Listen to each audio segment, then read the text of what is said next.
Olá, está começando mais um De Frente com a Lei, essa série de entrevistas dentro do podcast Caxias Conversa, com o propósito de, ao longo desta 19ª legislatura, conversar com os vereadores e compartilhar com a comunidade ideias e propostas de cada um dos parlamentares desta casa. E a propósito disso, recebemos hoje a vereadora Estela Balardim, do PT. Vereadora, uma honra tê-la conosco aqui. Tudo bem, é sempre um prazer ter essa oportunidade de estar falando sobre os nossos projetos, sobre as nossas atividades parlamentares e ter essa possibilidade das pessoas, não só aquelas que nos seguem, mas aquelas que ainda não sabem sobre o nosso trabalho, poder ter acesso também. Vereadora Estela, a senhora agora já reeleita vereadora neste arranque de legislatura, de 19ª legislatura, traz uma bagagem, não só do primeiro mandato como vereadora, a senhora continua entre homens e mulheres como a parlamentar mais jovem da história desta casa, entrou com 21 anos de idade, ainda na legislatura passada, em 2021, e agora embalando para o segundo mandato e também acumulando toda uma trajetória de militância, sobretudo na juventude, no universo acadêmico. Eu gostaria de recuperar um pouco dessa caminhada e de iniciativas do mandato anterior que a senhora pretende dar sequência ou até qualificar. Então, é extremamente diferente ter passado agora por esse processo de segunda legislatura, de tomar posse para uma segunda legislatura e ter vivido isso no primeiro, ter vivido isso com 21 anos, né? Porque eu acho que carregava muito medo, muita insegurança. E agora não, agora a gente tem mais certeza do trabalho que a gente consegue desempenhar, de quais são os desafios que a gente vai enfrentar. Então a gente está bem feliz, bem animado com esse próximo mandato. Eu acho que a gente sempre tem que se questionar se a gente está conseguindo ser efetivo no nosso trabalho, se o nosso trabalho está impactando positivamente a vida das pessoas, e nós termos nos reeleito com um aumento de 65% dos votos, eu acho que mostra isso, sabe? Eu acho que demonstra que sim, a gente tem muito o que fazer ainda, muito o que melhorar, porque a gente tem que estar o tempo todo melhorando, mas que a gente foi bem acima dos desafios, dos percalços desse primeiro mandato. A gente trouxe a questão da saúde pós o processo que eu tive de internação hospitalar, a saúde mental, foi um tema que veio muito forte.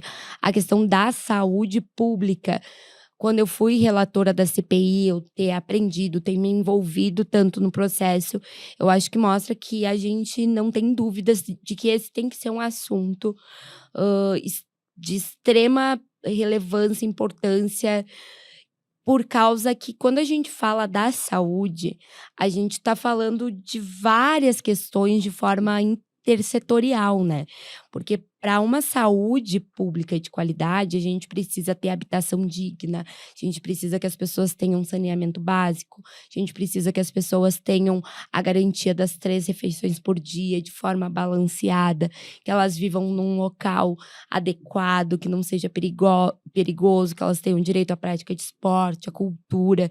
Então, eu acho que quando a gente fala da saúde, consegue levar essa ideia da dimensão que a saúde tem, que a saúde é a água que a gente toma, que tudo isso depende do Sistema Único de Saúde fortalecido, é fundamental. Então, acho que a gente tem essa missão de conseguir fortalecer os espaços de controle social, os espaços dos conselhos de saúde, para que a gente tenha cada vez mais a população entendendo a importância do SUS, a importância de olharmos para a nossa atenção básica. Enfim, mas sobre isso vamos falar melhor daqui a pouco, senão eu não paro de falar. Vereadora Estela, a senhora tratou de 2 tópicos que chamam a atenção, por exemplo, CPI da saúde, atenção básica e postão, UPA da Zona Norte, descentralizar, até que ponto o postão dá conta e as pessoas desprezam a ida ao UBS. Nós tivemos o problema do pagamento de horas extras indevidas a médicos naquela oportunidade, que a CPI denunciou e teve um processo até no sentido de reembolso ao poder público, enfim. E também no campo da saúde mental, eu lembro até de audiências públicas na Câmara e de incentivos a políticas antimanicomiais, dos manicômios, digamos assim, os chamados vulgarmente hospícios. Então, no primeiro momento, como é que a senhora vê a saúde no sentido da atenção básica, que é algo que os vereadores cobraram muito a partir da CPI, e depois de uma forma, eu não digo nem refinada, uma forma mais humana de conduzir as políticas de atenção à saúde mental? Então, eu acho que um tema ele tá ligado ao outro, porque quando a gente olha para a situação da nossa saúde aqui no município de Caxias do Sul, a gente consegue observar que a gente passou por 4 anos de um investimento em média 10% a mais do que aquilo que é previsto em lei, que é o mínimo que tem que ser investido. Então a gente pensa, se está se investindo tanto em saúde, a gente precisava ter resultados melhores que alcançassem de forma mais direta a plenitude da garantia de saúde da população. Mas o que a gente vê é que boa parte desses recursos estão sendo investidos na média e na alta complexidade. Então é como se tu investisse na doença, na pessoa que E não na prevenção. Exato, na pessoa que já está com aquele problema desenvolvido. E se a gente investe na nossa UBS, e é isso, às vezes as pessoas deixam de ir porque elas não têm horário, elas trabalham o dia inteiro para marcar, tem um dia específico, as filas são enormes, é difícil tu conseguir marcar consulta, se tu marca é difícil conseguir, porque a gente não tem muitos médicos nas nossas UBSs. A gente pode ter praticamente 100 médicos a mais da estratégia da família, que é aquele médico que consegue ter uma leitura de toda a vida daquela pessoa, do histórico familiar, da onde ela mora, que é aquilo que eu falo antes, né? Importantíssimo para a gente conseguir entender a saúde daquela pessoa, entender o contexto social onde ela mora, né? E o médico da estratégia da família, os agentes comunitários de saúde, eles vêm ao encontro disso, porém a gente não tem a abertura de concursos, a gente não tem o chamamento desses profissionais que garantam uma boa estruturação da porta de entrada do SUS, que é a UBS. E que na UBS a gente tenha grupos que debatam diversas questões, não só é isso, tudo é saúde, mas não só de saúde física, mas que se debata também a saúde mental de forma preventiva. Porque atualmente a gente está com uma fila de espera represada em cerca de 2 anos. Então a gente atende hoje quem se inscreveu há 2 anos atrás. Isso de consultas especializadas No psicólogo psiquiatra.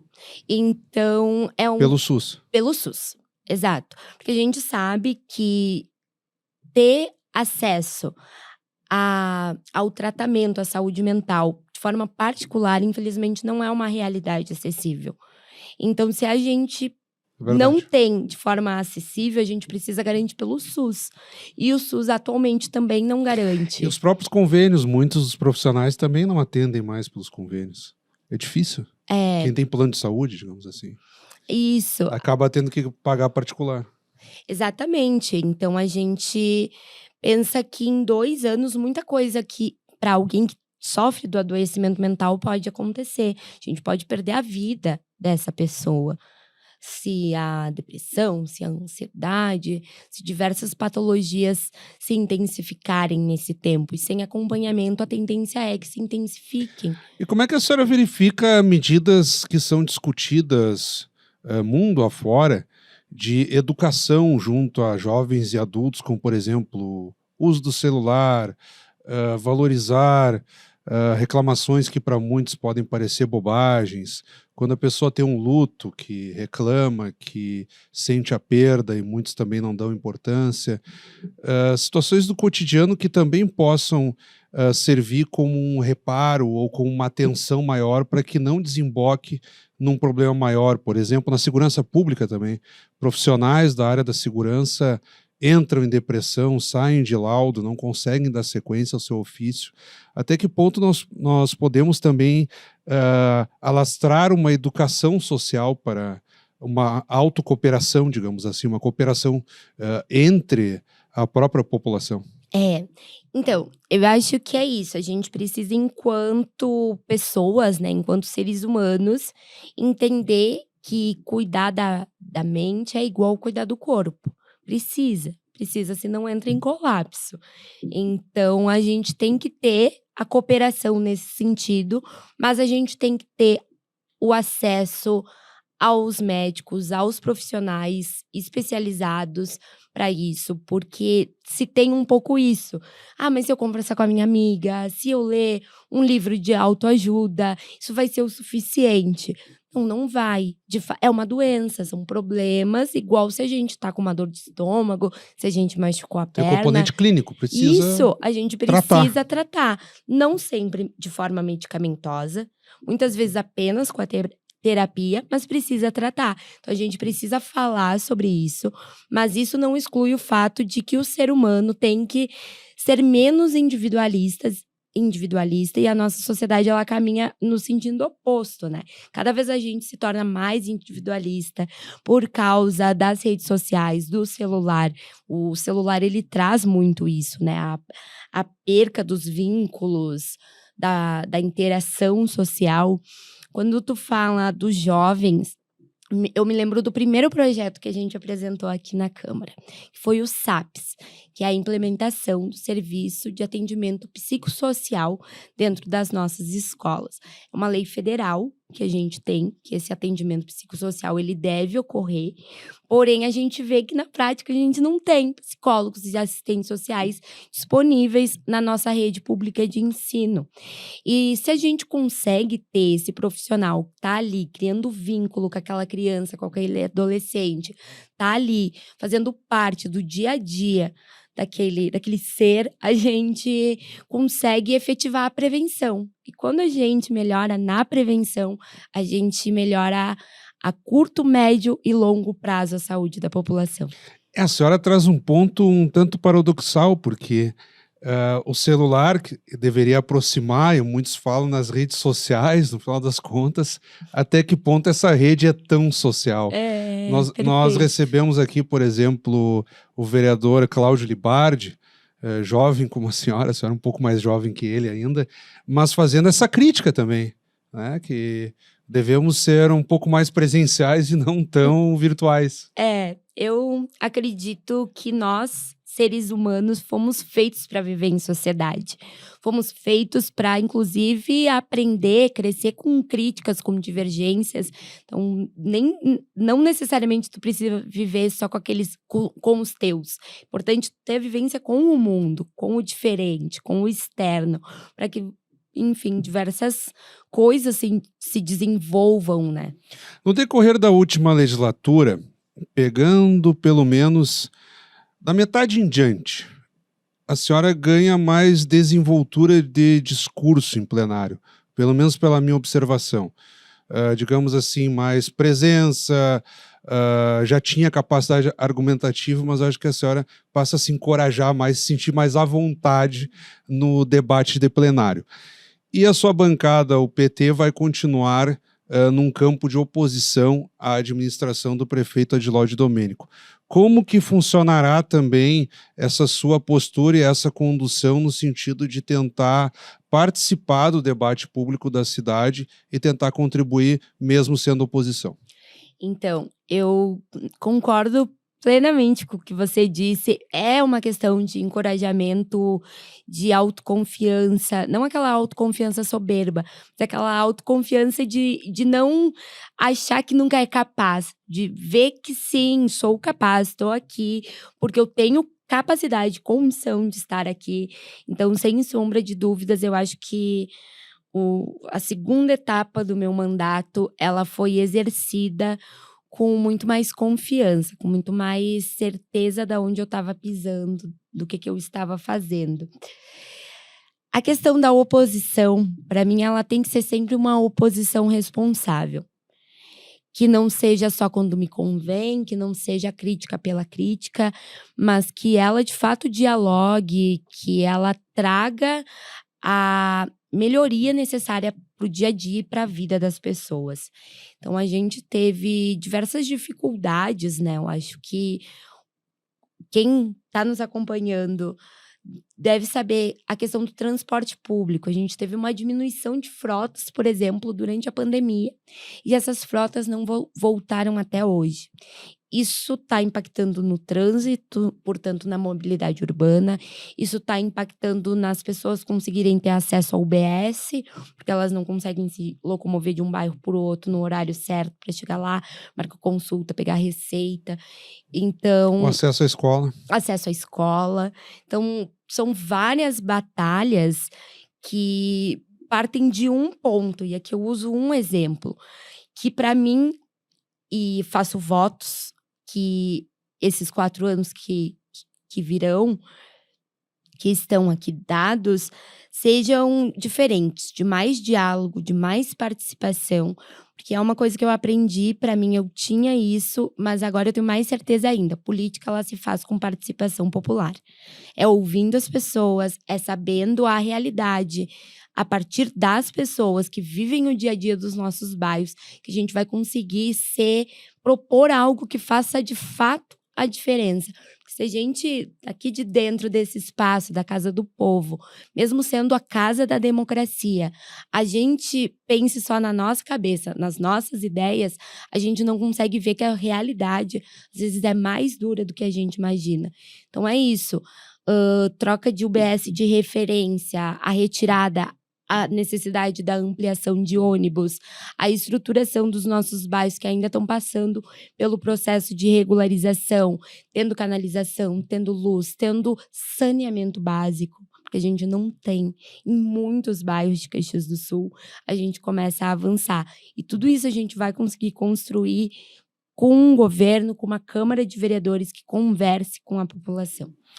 E, vereadora, do ponto de vista da manutenção da cidade, a senhora vai fazendo também um balanço de lacunas que ficaram. Estamos falando de um prefeito reeleito, o prefeito Adilaude Domênico, que ele mesmo fez uma autocrítica na reta final do governo e agora se propõe como, por exemplo, um departamento voltado a tratar da zeladoria da cidade. Vereadores até da própria situação de governo criticavam a conservação, a limpeza da cidade. Qual é a sua expectativa nesse sentido, que também, se houver eficiência, vai ajudar em muitas dessas lacunas que a senhora acaba de apontar? Exatamente, eu acho que a nossa expectativa ela não pode estar ligada à nossa ideologia. Então, a minha expectativa é que o nosso prefeito eleito, que o governo que se elegeu aqui em Caxias do Sul faça um excelente governo para as pessoas. São as pessoas que são beneficiadas. Quando uma indicação nossa, a gente propôs na legislatura passada, mas mais de 1.000 indicações para melhorias em diversos bairros. Se essas indicações não são atendidas, não é eu, vereador Estela, que me prejudico.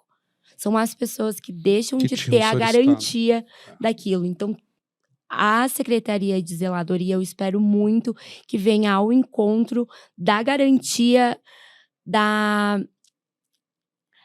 do olhar para essas necessidades, para essas indicações de melhoria. A gente também terá uma proposta do governo, o escritório em Brasília. A gente perdeu muito recurso por falta de projeto. E de articulação. A gente tem emendas que foram recebidas há 2 anos atrás, que ainda estão paradas no cofre da prefeitura.